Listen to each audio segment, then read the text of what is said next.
and the entire journey is over. Well, as far as the journey, I understand you personally have had an extraordinary spiritual reawakening. You want to tell us about it? Well, it is. You know, there was a time in there where I was raised strict Catholic, and then when I got to Hollywood, and all of a sudden you're given the key to the candy stores, and temptation abounds, and I started to believe my own publicity. And no question, I admit it, I just lost my way. But every time I came back to Rocky, I was given a new shot in the arm, a new reawakening, and then I would abuse it again. And finally, it led to about 12 years of I just was spiraling down, and finally I said, I got to stop. I have to get back to basics. And I really decided to take things out of my own hands and put it in God's hands, because I always felt I was chosen to do something. I was never a writer. I was never an exemplary student. All of a sudden, one day, I started writing Rocky. I wrote it in 3 days, and it wins the Oscar. And I cannot assume that I did this all on my own. I really do not believe that for a second. And I feel the same thing with the last film, that there was a calling. I wanted to do it. And for some reason, I think, Pat, right now, it's a perfect message for what's going on, right? You know, the world's in upheaval. We don't have certain individuals we can look up to. And Rocky's a humble man who really believes in sacrificing himself for the good of others.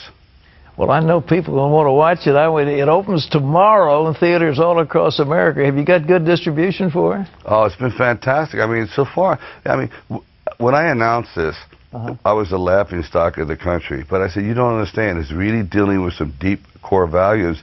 Now, things are just happening. We're on the cover. Today, I just found out we're on the cover of USA Today. It's like a miracle. It's like going back to the first one. I really believe life does repeat itself, and I have to give my complete thanks to all those that have supported me, and by the grace of God, I'm here again. Well, it's going to be exciting. I look forward to seeing it. I haven't seen it yet, but I look forward to seeing it, and we urge our viewers to join in with you. So thanks for being with us. Thank you very much. God bless. It's inspiring. God bless you. Well, Rocky Balboa, ladies and gentlemen, opens tomorrow in theaters across the country. You don't want to miss an amazing allegory of a Christ figure coming against the... So this is going to sound like a silly question, but why do you two think the Bible is the bestseller year after year after year that it is? I think that because inside of every one of us, we have something tugging at us, telling us to believe in something, to have faith in something bigger than ourselves. I think that we're born with that. I think that's natural. That's the God in us. And however, and some people get misguided as to what it is, and they start believing in, you know, playing cards or whatever it is they're going to believe in. But that thing is gnawing at each and every one of us. We all have that. So we all search, hopefully, and this is a part of that. This is actually the answer that people are looking for. They just don't know it. Listen to it, give it a shot, is what I'm saying. And okay? I still think that you can find any answer in there, I believe. Right. And not just any answer, but the truth of the question, I think. And, you know, there is a block. I've had it. We've all had it. Like, man, this book with the these and thous and thou dost doest, and, you know, it is. Yeah, how do I relate? And I think hearing it, well, you'll go, well, hey, that's, you know, that's Pauletta's saying that. Okay. You know, or Denzel, or whoever the other people are, people that you know. Mm-hmm. That's, and Robbie put, I mean, I don't know all the names, there's thousands of, hundreds or whatever. It's an but amazing it's like, group. oh, okay, that's that person that I know that I've seen do this or that, or even some that you don't know, but it sounds familiar. It's, you know, it's one of your own, putting it out there. And I think that's the reason for many versions, too, of the Bible, that the thous and the these are taken out, and like the NIV version, it's more contemporary language, but the meaning of it hasn't been.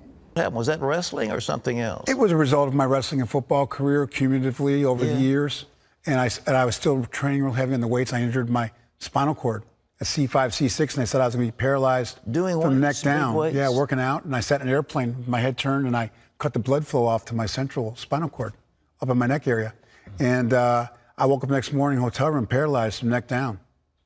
And thankfully, the way the story goes, I had been saved for a year and a half, and God comforted me in that room because I was there, I was panicking, I couldn't breathe, and God relaxed me and comforted me. And even that journey, you know, we talk about it as, you know, it's all gonna be a bed of roses as a believer, but there's thorns on sometimes too. And the wind blows and rains on us all, even as believers. And it's not that bad stuff might not happen to us, but now you have God in your life to lead you through and walk you through it. And he touched you. He touched that.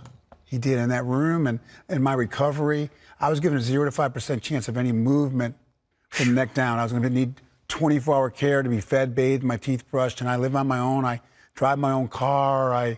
I'm most of the time very mobile. I can walk for short distances. I'm so thankful for the supernatural recovery God's given me so far. You're the wild man. You were the wild child. You tore up rooms. You eclectic group of people. It was different. And really come as you are. And really come as you are. And then the pastor walks out, Carl Lentz. He's wearing some jeans, a T-shirt, and a red pair of J's. Word? With tats all over them. Oh, man. That's what I'm talking about. And this is how I felt. And he started preaching the word. In the front row, Tyson Chandler's sitting right there, you know. Vanessa Hudgens is there. My girl June Ambrose is there, you know. So I'm looking around, I'm like, okay, you know what? This might be something different. Yeah. And I started listening to him pastor. I started listening to him speak. And it moved me differently because now all three components were there. I felt comfortable. I felt like he was really speaking to me. And that moved me to say, you know what? Now I get it. Wow. I can accept God into my life and let him come into my life because from what you're saying and from what I see, if I do this, you're not asking me to make gospel records tomorrow. It's a walk. It's taking baby steps, and I get to take them steps at my own pace. You know, I'm not saying I'm perfect, not saying I'm gonna change them all, but I'm making that step, and they're accepting me as I am. Right. And so that moved me to do that, man. Wow, man. It's a beautiful story, man. And not just that part of it, really your whole journey's been... From Nashville, getting ready for the Kayla Fan Awards tonight and giving you a little bit more information about what's going to happen tonight. One of the presenters on stage, Stephen Baldwin, and he's here on the show right now. Thanks for coming. Yeah, no, this is awesome. How long have you been married? 23 years. 23 years. And it's like a dog's life kind of thing, because I did that in Hollywood, so it's even more miraculous. That's it's true. Kind of crazy. The good Lord so is like awesome. In Hollywood years, your marriage would be like 50 or 60 at this point. Is that the idea? Exactly. All right. Why do you think you lasted that long? Jesus. Mm-hmm. So my wife, who were totally best friends and all that good stuff, and she's the polar opposite of me when it comes to like how we pursue our walks with the Lord. Okay. She's in the Bible every day, praying every day, at least 2 hours every day, like literally. Wow. Yeah. And that was part of my testimony, was when she got saved before me, and in the first year of her walk with the Lord, I kind of witnessed her really freak out in a good way. And over a certain amount of time, I kind of said to myself, well, there really must be some authenticity to this, because this is my best friend. I've been with her a long time. At that time, we'd already been together 10 years. So that inevitably led to, the more she just focused on Jesus, the more it made me curious. So she now almost has a ministry to that with wives, where she just says, you know, if you just trust in the Lord and focus on him and don't worry about it, instead of trying to get your husband to become this other thing in your own self-will. So anyway, that's a whole other conversation. But I like that. Yeah, it's powerful.